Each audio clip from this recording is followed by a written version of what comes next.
नमस्कार, जय साईं राम। और कैसे हैं आप सब। मन्नू सोनू के यूट्यूब चैनल पे आपका हार्दिक स्वागत है और आशा करती हूँ कि आपको मेरा ये चैनल पसंद आएगा, क्योंकि खाली इस पे मेरी कहानी नहीं है जो मैंने आपको बताया कि मैंने किताब में जो कहानी लिखी है, और यूट्यूब के माध्यम से अब मैं आप सभी के साथ इसको शेयर भी कर रही हूँ। खाली इसका पर्पस यही नहीं है, इसमें मैं मोटिवेशनल वीडियोस भी करूँगी जो एक लेडीज़ के लिए बहुत कारगर होंगी, और मुझे आशा है कि आपको मेरी इस पे डाली हुई वीडियो पसंद आएंगी। टाइम नहीं मिल पाता, वरना मैं कोशिश करूँगी ज़्यादा से ज़्यादा मैं आपको टाइम दे पाऊँ, और बहुत जल्दी मैं टाइम निकालूँगी आप लोगों के लिए, और भी कि जितना हो सके मैं आप लोगों के काम आ सकूं। मेरा जीवन धन्य हो जाएगा आप लोगों के काम आने से। और कहते हैं कि ज़रूरी नहीं है कि हमारे पास में अपना ही कोई इस तरीके का ज़रिया हो। आज इंटरनेट इतनी तरक्की कर चुका है कि, और यूट्यूब उसमें सबसे बड़ा साधन है। मैं यूट्यूब के उसको मैं सल्यूट करती हूँ, और सभी उन्हीं लोगों को हमेशा करती रहती हूँ जो किसी के इस तरीके से काम आए। यूट्यूब आज की डेट में एक फर्स्ट प्रायोरिटी बन चुका है। लोग बाग ज़्यादा से ज़्यादा हमारे देश के बच्चे, बड़े बुज़ुर्ग, जवान सभी यूट्यूब से जुड़ रहे हैं और यूट्यूब का फ़ायदा भी उठा रहे हैं।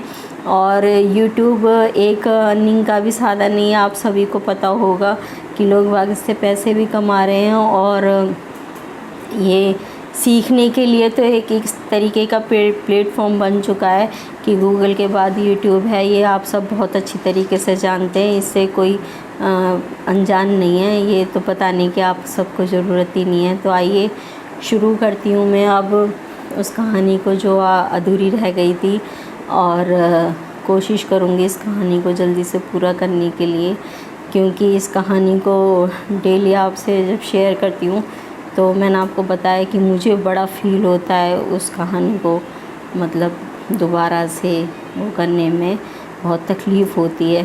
तो मैंने आपको बताया था कि उसकी बेटी बड़ी हो जाने के बाद में, फिर जब वो 8-9 साल की हो गई थी, तो उसने फ़ैसला लिया कि अब इन बच्चों को, मतलब इस तरीके से ये हैं कि मैं इनको यहाँ पर छोड़ करके, और मतलब अब ये सब बच्चे इकट्ठे हैं, अब एक दूसरे को ये देख सकते हैं जो भी है। मतलब इतने वो हो चुके थे, छोटे थे लेकिन बड़े, 1-2 बच्चे उसके इतने बड़े हो चुके थे कि अब सुबह का उसका रूटीन बना लिया था उसने। सुबह अपने खाना बना करके चले जाना, जो भी रोटी रूखी सूखी होती थी बच्चों के लिए बना करके, और उनको कमरे में बंद करके अपनी ड्यूटी पे 12 घंटे की चली जाती थी, और आ करके फिर उनको देखना होता था उसको। तो उसका पूरा दिन, और जो इस तरीके से सिस्टम उसका चलता रहा, धीरे धीरे करके जैसे जैसे दिन बीतते गए, फिर बच्चे और बड़े होते गए, उनको स्कूल, सरकारी स्कूल में डाला।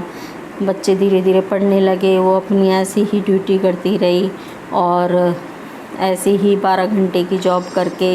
ऐसा नहीं है कि खाली उसने जॉब करी, इस जॉब करने के दौरान भी उसकी ज़िंदगी में इस तरीके के हादसे हुए कि अगर मैं आपसे शेयर करूं तो आप कहेंगे कि मतलब कितनी गंद भरी ज़िंदगी, और वो ज़िंदगी जो इंसान कभी सोच भी नहीं सकता। कभी कभी हमें उस तरीके की ज़िंदगी जीनी पड़ती है, उस तरीके के वो मोड़ देखने पड़ते हैं जो कभी हमारी सोच से भी बाहर होते हैं।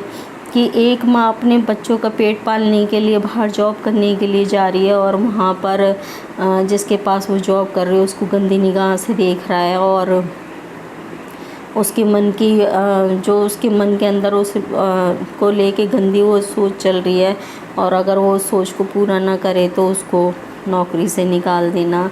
आपको क्या लगा कि मतलब उसने 12 घंटे की जॉब पकड़ ली और एक ही जगह रह कर के उसने मतलब इतना टाइम काट लिया? ऐसा नहीं हुआ।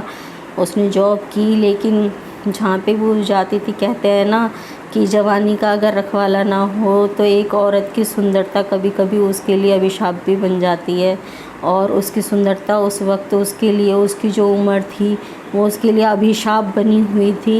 एक औरत का जो रूप होता है उसके लिए सबसे बड़ी ताकत होता है, सब कुछ होता है उसके लिए, लेकिन उसके लिए वो एक अभिशाप बना हुआ था, क्योंकि उसकी सुंदरता को देख के या उसका जो भोलापन था, जो भी था, उसको देख के सब उसको पाने की चाहत रखते थे। और इतनी गंदी सोच के आदमी थे कि हमेशा यही चाहते थे कि बस ये हमारी हो जाए।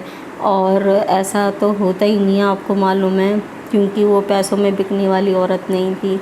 उसने बहुत मोड़ देखे अपने। एक दिन तो ऐसा भी हुआ कि ड्यूटी से जब वो रात को आ रही थी तो किसी ने उसका पर्स छीन लिया और छीन करके वो भाग गया और वो देखती रह गई ये क्या हुआ। एक बार रात को जब उसकी छुट्टी हुई 8:30 बजे के करीब, जब वो कंपनी से निकली और 9 बजे करीब वो बस स्टैंड पे खड़ी थी, तो जैसे ही वो बस में चढ़ी, आरटीवी छोटी वाली जो बस चलती है दिल्ली के अंदर, उसमें चढ़ी, तो वहाँ पर उसने क्या कहते हैं जेब कतरे चढ़े और उन्होंने उसका पर्स ले करके सारे पैसे उसमें से निकाल लिए चाकू दिखा के। पूरी बस में किसी ने कुछ नहीं बोला और उसके पास किराया भी नहीं था और उसी दिन उसको सैलरी मिली थी। सोचिए अब पूरा महीना उसने कैसे काटा होगा।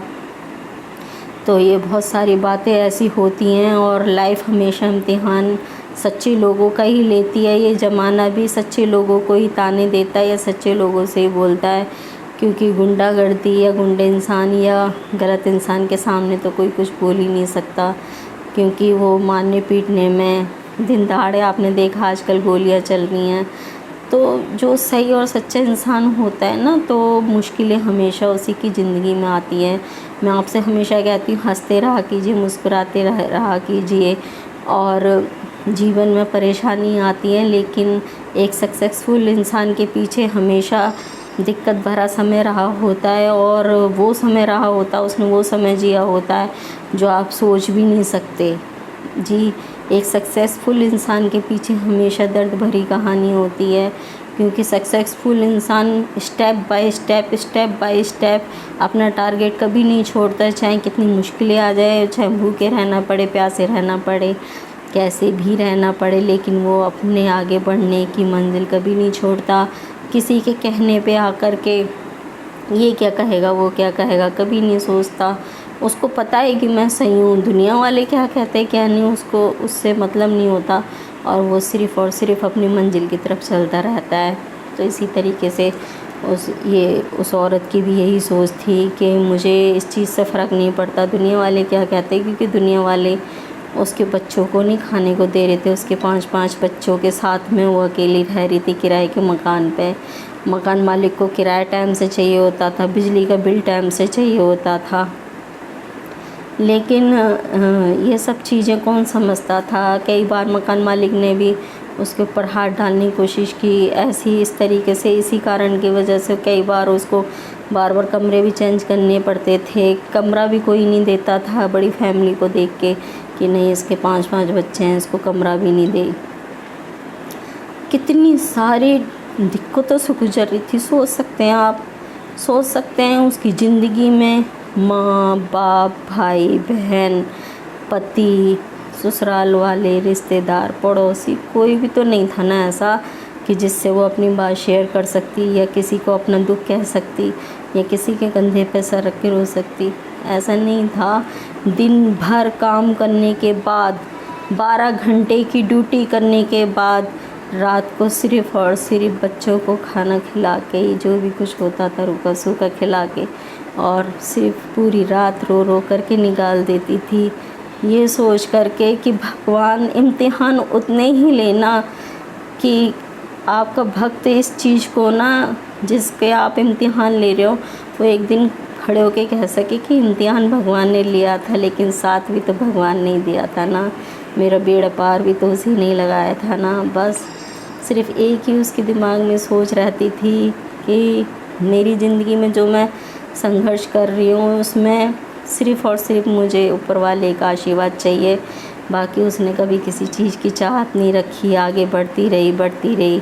दिन ढलते रहे, आगे बढ़ती रही, नहीं हारी वो किसी ऐसे इंसान की सोच से जो ये सोच रखते थे कि अरे तुम शादी कर लो, अरे तुम घर बसा लो, अरे मैं तुम्हें इतने पैसे दे दिया करूँगा, तुम मेरे साथ रह लो, मेरे साथ संबंध बना लो, मैं तुम्हारा खर्चा चला दिया करूँगा और तुम इस तरीके से मेरे साथ में रिलेशन रखो, या जो भी कुछ था।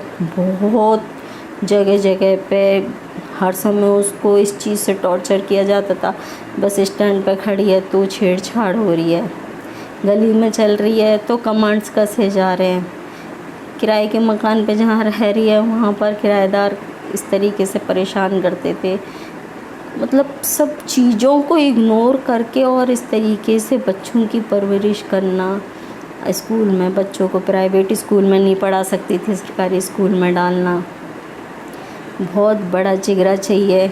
और आप समझ सकते हैं कि किस तरीके की हालत थी, जिस तरीके से वो रह रही थी।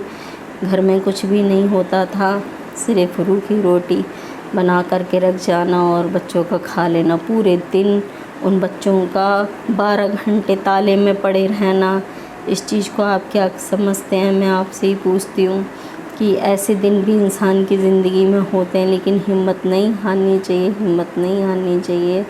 और ये कोई ऐसी फेक वो नहीं है, ये एक रियल स्टोरी है। और इस चीज़ में फिर जैसे जैसे दिन में आगे बढ़ते गए और जहाँ पे उस तरीके के इम्तिहान आते रहे, ऐसे कितने लोग आए उसकी लाइफ में। ऐसा नहीं था कि ख़राब लोग आए, कुछ अच्छे लोग भी आए, लेकिन उनकी भी सोच यही थी कि मेरे साथ में बन जाए। लेकिन वो पहले ही उस देख चुकी थी आदमी का रूप कि साथ में बनने के बाद क्या होता है, और उसका दिल टूट चुका था आदमी से। उसको इस तरीके से अंदर से घबराहट थी कि नहीं, अगर इस तरीके से ही आदमी होता है तो अब मुझे कोई आदमी नहीं चाहिए, मुझे कोई गृहस्थी नहीं चाहिए। लेकिन एक दिन जिस शॉप पे वो काम कर रही थी, जो क्योंकि जॉब तो उसकी कई बार बदली, और जो मैं आपको बात बता रही हूँ, ऐसे तो फिर बहुत लंबी कहानी हो जाएगी।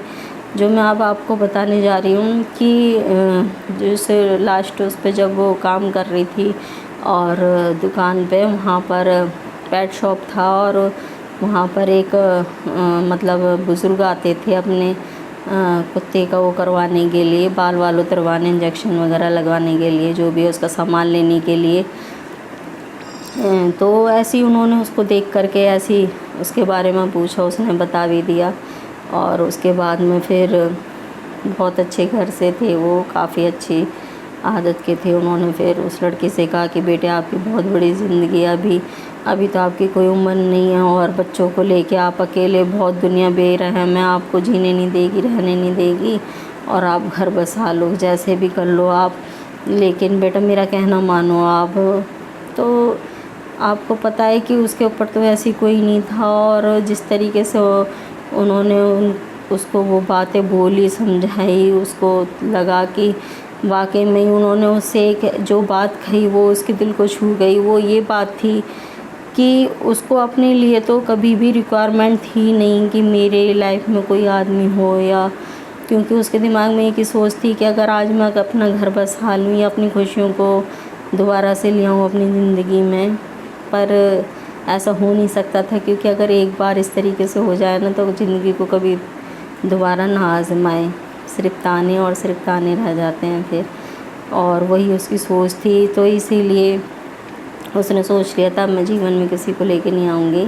लेकिन उन अंकल ने एक ऐसी बात कही उससे कि बेटा अगर तुम्हें कुछ हो जाता है, अगर आज तुम कर रास्ते में कोई एक्सीडेंट हो जाए, कुछ तुम्हें हो जाए, सिर्फ तुम इतना बताओ इन बच्चों को रोटी कहाँ से आएगी, कौन इन्हें खिलाएगा।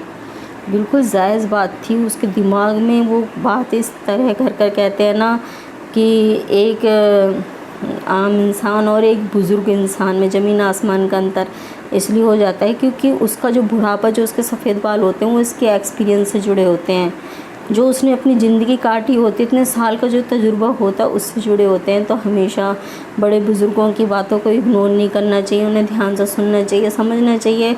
अगर हमारा बड़ा बुज़ुर्ग हमसे कुछ कह रहा है तो उसके पीछे ज़रूर कुछ ना कुछ तात्पर्य ज़रूर होता है। हमारी भलाई के लिए कुछ बातें होती हैं, कड़वी होती हैं, लेकिन होती हैं हमारी भलाई के लिए।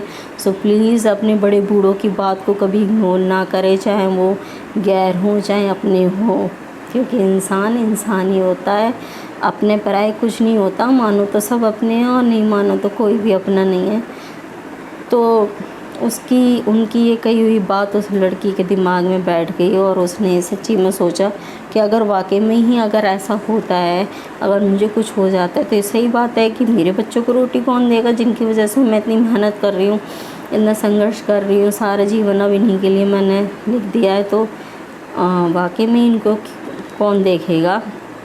और उन्होंने फिर कहा कि मेरी नज़र में एक लड़का है और उम्र काफ़ी है उसकी, पर उसकी अभी शादी नहीं हुई है और तुम एक बार देख लो। तो उसके बाद में उन्होंने क्या कहते हैं उस लड़के से मिलवाया जो कि अपना काम करता था, वो जैसा भी था जो भी था काम उसका, और अपना काम करता था वो सही मतलब मिडिल फैमिली जैसे एक होती है वैसे था। और उसके बाद में क्या बताऊँ आपको, जो मोड़ उसकी ज़िंदगी में आया कि जब जिस वक्त मिलवाया तो शादी की बात चली, और फिर उसके बाद उस लड़के ने मतलब दोनों के आपस में बात करवाई उन्होंने, और उसके कोई नहीं, पापा नहीं थे, उसकी मम्मी थी और भाई थे, बहन थी, बहनों की शादी हो चुकी थी, भाइयों की भी शादी हो चुकी थी, और लास्ट जो सबसे बड़ा था वही था, उसने शादी नहीं करी थी। और इसके आगे की कहानी आपको मैं नेक्स्ट एपिसोड में बताऊंगी, क्योंकि अब ये ज़्यादा बड़ा वीडियो होने जा रहा है। तो मैं आपसे अब नेक्स्ट वीडियो में मिलती हूँ और आपसे फिर बात करके और एक सवाल ज़रूर पूछूंगी। और अभी के लिए आप हंसते रहिए, मुस्कुराते रहिए, खुश रहिए हमेशा, बस यही दुआ है मेरी। और अब आपसे इजाज़त लेती हूँ। नमस्कार। मन्नू सोनू के यूट्यूब चैनल को देखने के लिए बहुत बहुत धन्यवाद। और मेरा दूसरा MS न्यूज़ के नाम से भी चैनल है यूट्यूब पे, और उसमें मैं अपडेट डालती रहती हूँ, मोटिवेशनल उसमें न्यूज़ डालती हूँ मैं, और आप ज़रूर देखें, वो भी काफ़ी हेल्पफुल होंगी आपके लिए। उसमें मैं न्यूज़ डालती हूँ, तो आप ज़रूर देखिएगा। नमस्कार।